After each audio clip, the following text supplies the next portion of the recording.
been 36 years, but the pain of the murder of his father is still fresh on his mind.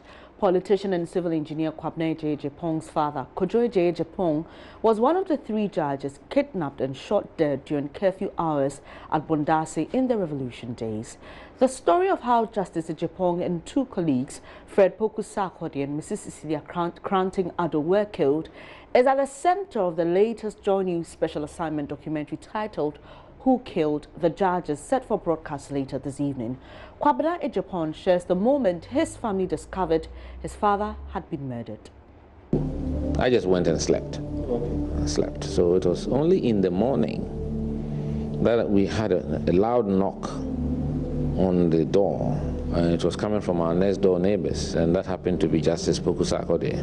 So the wife came to come and inform my dad that last night the husband had been picked and that she saw them. I think she argued a bit, but they were able to take the husband away.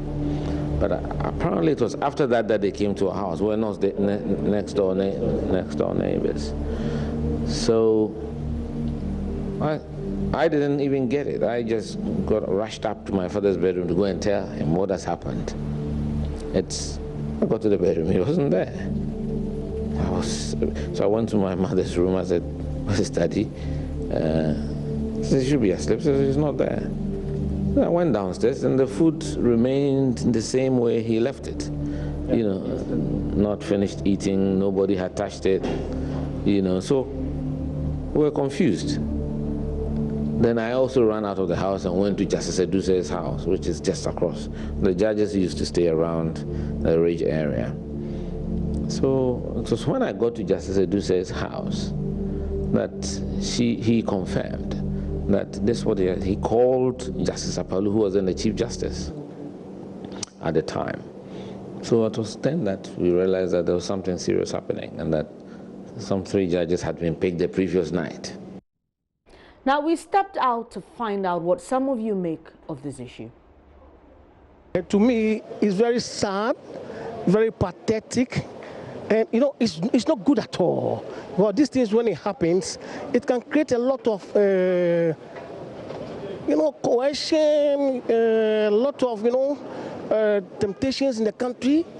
People will be rising up against each other, which to me is not fair at all. Yeah, it can even bring total dismay in the country. Some part it heals, some part doesn't heal. Well, reconciliation is very good. You understand? When there's reconciliation, you forget about the past war. But there are certain things you cannot forget. You can forgive, but you cannot forget. You understand? Yes. So in that way, sometimes reconciliation is good. But other way, if the person cannot forget, Charlie, it's very pathetic. Personally, I feel very bad because it was not a good thing to be done at all. You know, how could eminent people in the society they could be picked and then just executed just like that. I don't think it was a better thing to do. But now, if you still want to always recollect the memories of it, which were I don't think it would be better for the nation, because personally, that even Jiwa who was executed, I was related to him, and then the mother went there, but unfortunately, I didn't ask her whether he was compensated or not. But I think that reconciliation, at least it brought some relief to many people. I feel so very bad because. As a peaceful country like Ghana, the Christian country, this is supposed to be happening here in Ghana. So if I hear somebody... On June 30, 1982, Justices Kojoy J.J.Pong, Poku-Sarkodie and Mrs. Cecilia Kranting-Addo, and a retired major in the Ghana Armed Forces, were murdered.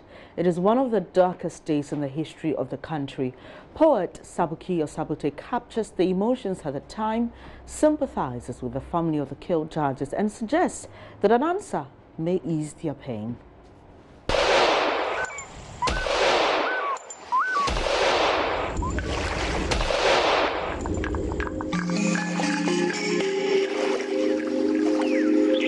If their souls could speak, they will tell of a good story. A story that will keep mouths quivering. A story that will be the unending truth on the tongues of future generations. A story that will bring their children peace. A story that will be history, but this untold story is left behind. Justice Kojo Ejepon, Justice Frederick Poku Sarkodie, Justice Cecilia Afran Kranting Ado, who killed the judges.